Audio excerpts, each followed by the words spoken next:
Balconista de farmácia, como se destacar? Quais são as ameaças e as oportunidades dessa profissão? Será que vale a pena fazer um curso técnico de farmácia? Bom, se você é um deles, fica comigo até o fim do vídeo, roda a vinheta.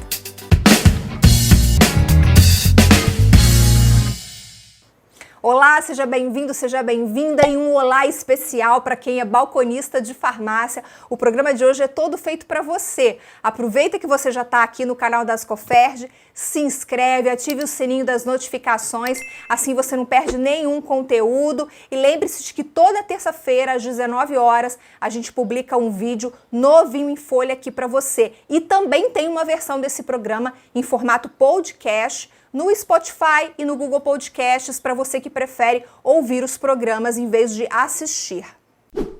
Vamos então ao tema de hoje. O que é preciso para ser um bom balconista de farmácia? Para trazer as dicas, eu convidei Silvia Osso, consultora, especialista em varejo. Silvia, prazer enorme ter você aqui com a gente no É de Farmácia. Muito obrigada. Obrigada, Vivi, muito bom estar com você e esse papo é sempre muito gostoso, né? Eu queria começar a conversa contigo diferenciando atendente de balconista, porque a gente teve uma conversa antes e vou dizer assim, Vivi, atendente é uma coisa, balconista é outra. Eu fiquei meio intrigada, queria entender de você qual é a diferença de atendente para balconista. Na maioria das redes, na maioria dos lugares, o pessoal tem sempre uma preocupação que é o seguinte: o balconista, em geral, é já um profissional mais formado, com mais conhecimento.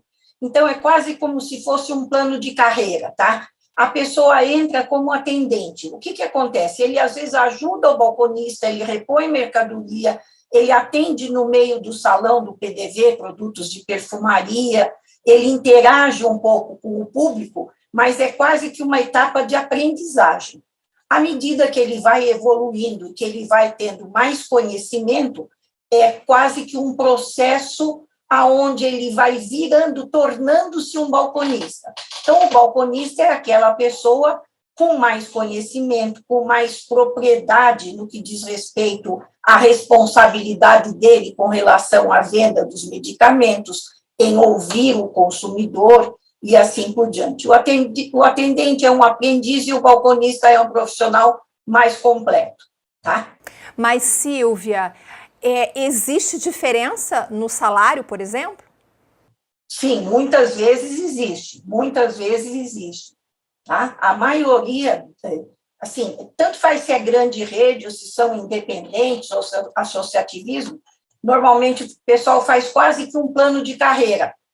Eles admitem, às vezes, menores aprendizes, etc. e tal, para trabalhar no meio da farmácia, né, no ponto de venda, na área de venda, e veem quais são os talentos e as capacidades que tanto rapazes quanto moças apresentam, e aí vão verificando quais talentos eles têm. Muitas vezes as meninas vão para a área de perfumaria, ou não, alguns rapazes também vão. Outros vão para a área de balcão de medicamento, e aí eles têm um ganho de salário também. Geralmente tem.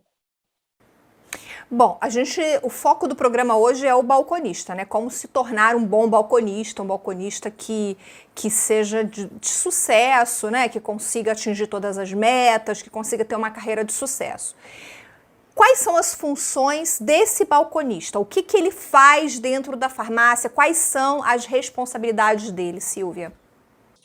As responsabilidades básicas dele são desde limpar o equipamento, o local onde estão os medicamentos, repor os produtos, até o atendimento, o conhecimento das receitas e o conhecimento de muitos produtos.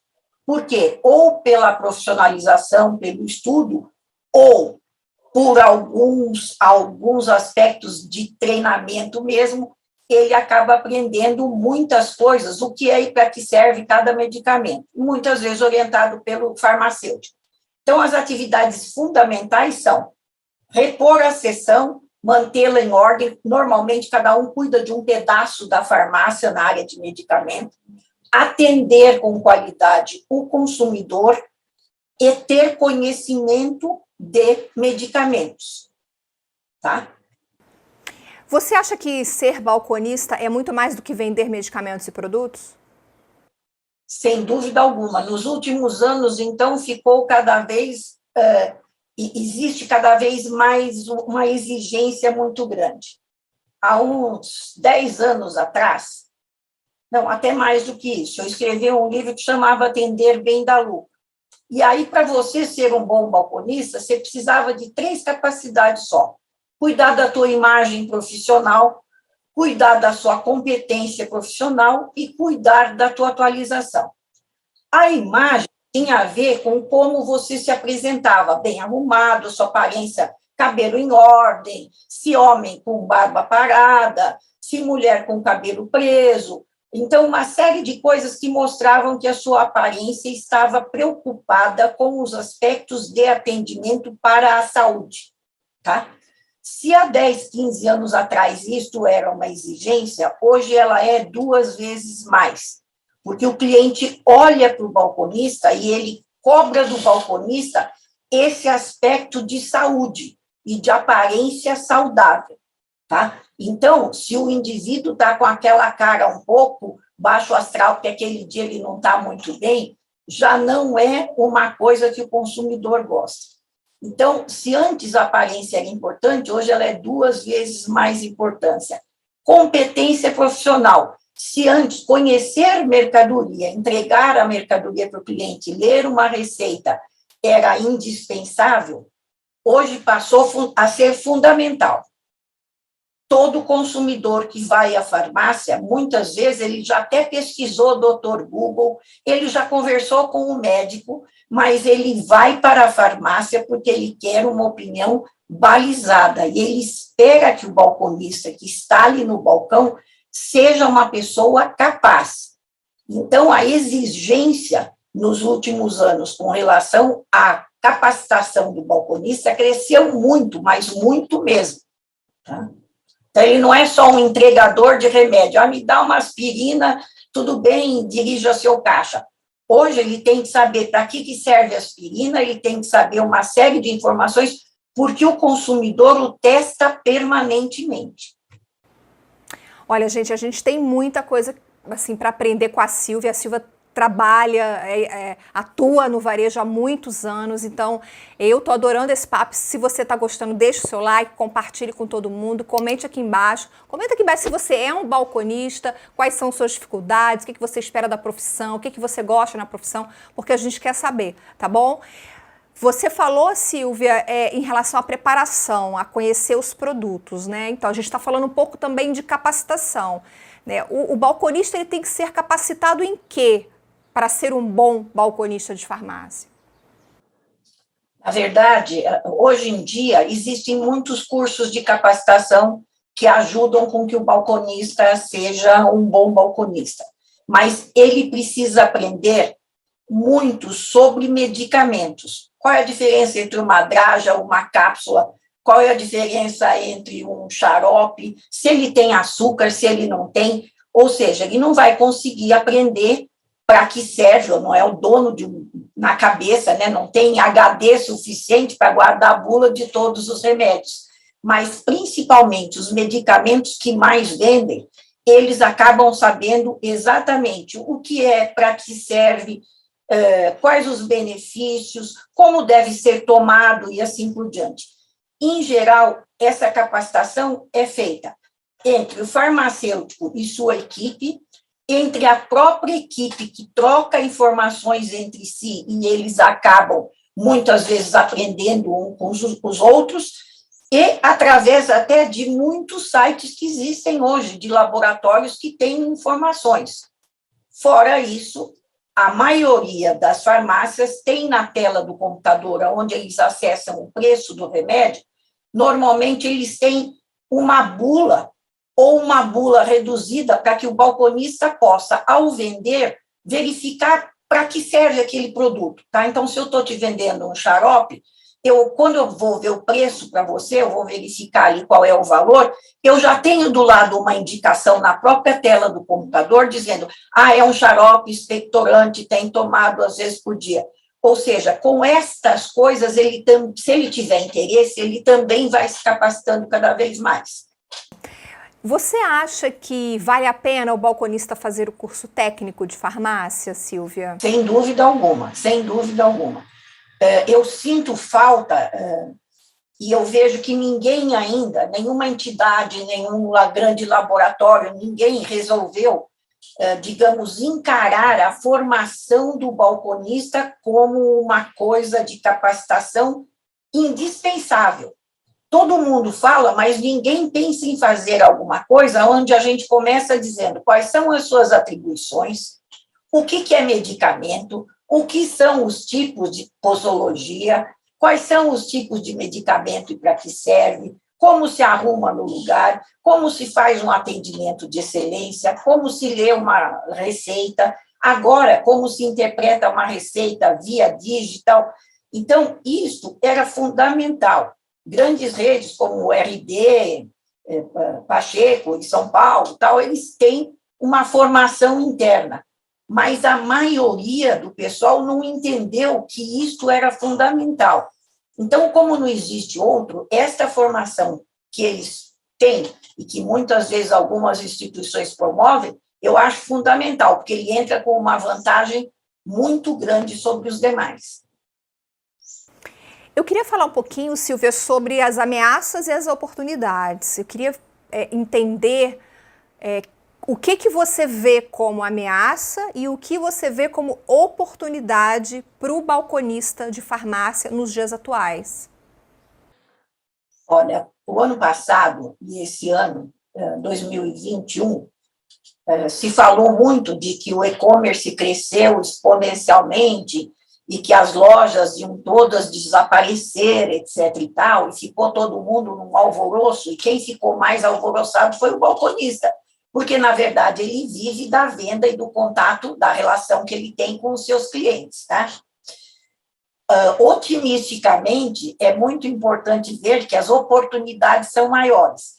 A NRF acabou agora lá em Nova York, que é a maior feira de varejo do mundo, e ela veio mostrar que a loja física terá ainda muito tempo para desempenhar o seu papel. Porque mesmo nas farmácias, o cliente pesquisa, compra online, mas ele prefere retirar presencialmente. E quando ele vai presencialmente, ele ainda acaba comprando mais alguma coisa. Colegas nossos que estiveram lá em Nova York a semana passada ainda mandaram um recado assim: Silvia, fique tranquila e viva a farmácia como ela é hoje, porque ela precisa ser altamente digital. Na verdade, ela precisa estar interligada, ela é digital e ela é presencial. Mas as duas coisas serão cada vez mais exigidas. Então, o balconista, que anteriormente tinha mais dificuldade com as técnicas digitais, ele vai precisar se qualificar, porque muitos contatos existirão cada vez mais organizados pelas mídias, seja pelo WhatsApp, seja por um canal direto que a própria rede ou a própria farmácia tem, e assim por diante. Por outro lado, ele precisa usar essa capacitação mais a sua inteligência emocional e mais a sua atenção com relação ao cliente no presencial. As pesquisas que a gente vê feitas por entidades que cuidam da área de farmácia sempre dão que o consumidor ainda confia muito naquilo que o balconista e o farmacêutico atestam na farmácia. Eles ainda certificam a receita que o médico deu. Para você ter uma ideia, nós estamos agora nessa evolução da pandemia. As receitas que caem na farmácia, elas são quase que todas estandartizadas, ou seja, se você tem Covid, ou se você tem essa nova cepa da gripe, as receitas são mais ou menos parecidas. Você tem um antitérmico, você tem alguma coisa para tosse e assim por diante. O pessoal chega com a receita orientado pelo médico, muitas vezes até clientes de convênio, e eles conferem com o balconista. Olha, o médico disse que eu tenho que tomar isso, eu devo tomar? E se o balconista certifica, ele diz, estou mais tranquilo, então tudo bem. Então, veja quanto é positivo a presença de um balconista qualificado, né? e com uma flexibilidade maior, porque ele tem que pensar que ele está atendendo no presencial e ele vai atender também no digital.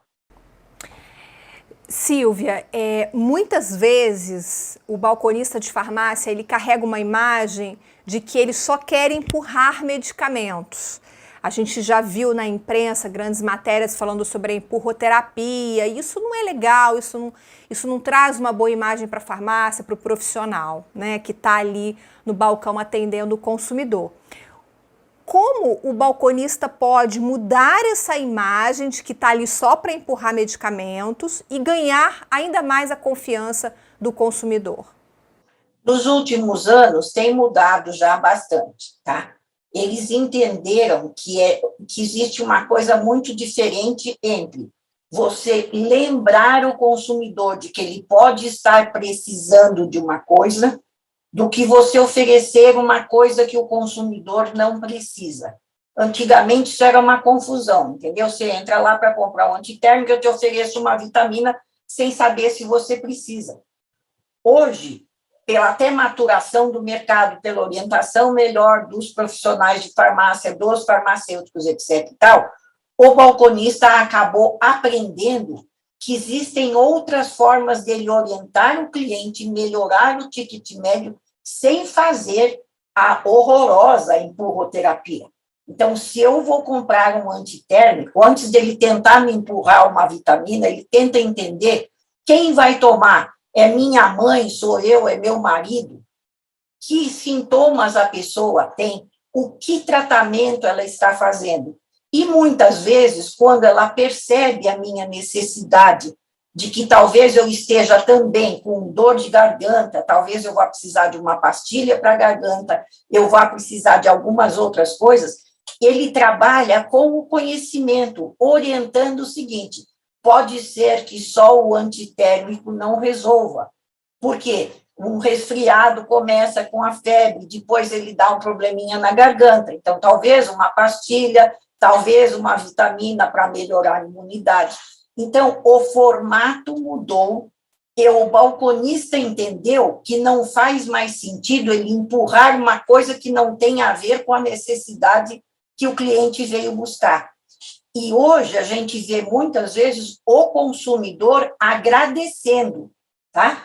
Por exemplo, mães que às vezes vêm comprar algumas coisas na farmácia, uma pomada de assadura para criança, etc. e tal, e que ele entendendo e ouvindo o que o cliente diz assim: a senhora lembrou, talvez precise de algodão, talvez precise da gaze. Às vezes, a gente está tão ansioso como consumidor que vai embora e esquece de levar o algodão e a gaze. E quando o cara fala: nossa, obrigada, moço, muito obrigado, melhora o ticket médio, ele presta um serviço para o consumidor. Então, a gente vê que foi uma mudança de postura. Antigamente, eles pegavam uma coisa com a outra e toma lá, só quero melhorar o meu resultado. Hoje, eles entendem que eles são realmente uns profissionais quase que consultores, e toda vez que eles informam alguma coisa a mais, eles acabam ganhando a simpatia do consumidor e mostrando quanto eles são capazes, tá? Muitas vezes acontecem coisas interessantes, tipo assim: o oftalmologista prescreve para você uma pomada para passar na vista que está com probleminha. Só que ele diz assim: você tem que comprar também um shampoo Johnson para lavar bem o olho. Você tem que fazer uma compressa de água boricada. Só que ele só fala, tudo isso não está na prescrição. A prescrição só está a pomada. Um bom balconista que domina todo esse conhecimento, quando eu entrego a receita, ele pega a pomada e diz assim: a senhora vai precisar fazer compressa, né? Aí eu pergunto para ele: como você sabe? Não, porque para essa pomada precisa fazer compressa. Ah, a senhora precisa de água boricada. Ah, é mesmo, o médico falou. Então, o cliente agradece, porque ele estava tão nervoso no oftalmo que ele não anotou em lugar nenhum, e é o balconista que ajuda com que ele complemente os itens que ele precisava para fazer o tratamento correto. Silvia, nosso tempo está apertado. Para a gente fechar, como deve ser o relacionamento entre o balconista e o farmacêutico, para que eles convivam de maneira harmônica, para que eles sejam uma equipe, para que um complemente o trabalho do outro? Olha, cada vez mais tem sido melhor. E o balconista tem que sentir que o farmacêutico é um profissional técnico capaz de orientá-lo com mais qualificação e com mais orientação. Eu sugiro que todos os balconistas se aproveitem do farmacêutico, porque eles sabem a prática, mas eles não sabem a gramática. Quem sabe a gramática, quem sabe a teoria é o farmacêutico. Então, muitas vezes, sobre interação medicamentosa e uma série de coisas assim, eles aprendem com propriedade com o farmacêutico e podem replicar para os consumidores. Para mim, essa é uma relação cada vez mais simbiótica, um se alimenta do outro. E é importante que o balconista sugue bastante o farmacêutico, ele tem muito conhecimento e hoje ele tem vontade de ajudar, de orientar, etc. e tal, porque tem sentido também que tanto o papel dele, farmacêutico, quanto do balconista, no período da pandemia, foram altamente valorizados. Todas as pesquisas indicam que estes profissionais foram altamente valorizados pelo seu aspecto de postura profissional, de acolhimento, de orientação, de ouvir o consumidor. Não teve em lugar nenhum, fora os hospitais, lógico, um ramo onde os consumidores se sentiram mais acolhidos do que nas farmácias. Então, a valorização da profissão, tanto do farmacêutico, indispensável para um detalhamento de algumas informações que o consumidor precisa, quanto do balconista pelo acolhimento, pela gentileza, pela paciência e pelo cuidado que teve com os clientes. E eu acho que foi um período ruim no que diz respeito à pandemia, mas excelente para a farmácia mostrar que ela efetivamente é um autoagente de saúde na comunidade. Maravilha. Bom, eu espero que esse vídeo possa ajudar você, balconista, a evoluir na sua carreira, a melhorar no seu dia a dia, a melhorar na sua profissão. E se você não é balconista e está querendo ser o balconista de farmácia, eu espero que esse vídeo possa te ajudar a tomar a melhor decisão. Silvia, muito obrigada pela participação aqui no programa. Obrigada, Vivi. Antes de me despedir, eu só queria dar uma sugestão, tanto aos farmacêuticos quanto aos balconistas. Hoje, a maioria dos grandes laboratórios nacionais, eles têm plataformas de ensino à distância com muitas informações. Então, se o balconista tiver vontade, ele assiste um curso fora do horário de trabalho, ele assiste, às vezes, ouve um podcast no caminho e assim por diante. Existe muita informação que o pessoal pode conseguir hoje gratuitamente, de excelente qualidade, até algumas coisas que a Ascoferd também faz, etc. e tal. Então, é importante que o pessoal fique ligado nisso, porque tem muito conhecimento de ótima qualidade e gratuito. Inclusive, esse programa pode ser ouvido em formato podcast no Spotify e no Google Podcasts, para quem prefere. Eu sou fã de carteirinha de podcast, escuto muito. E aqui no canal você tem mais de, 200 vídeos aqui disponíveis com muito conteúdo, tem muita plataforma, é o que a Silvia falou. Informação tá aí, à sua disposição para você a cada dia aprimorar um pouquinho mais, tá bom? Eu te vejo na próxima terça-feira, no próximo programa. Um beijo, tchau!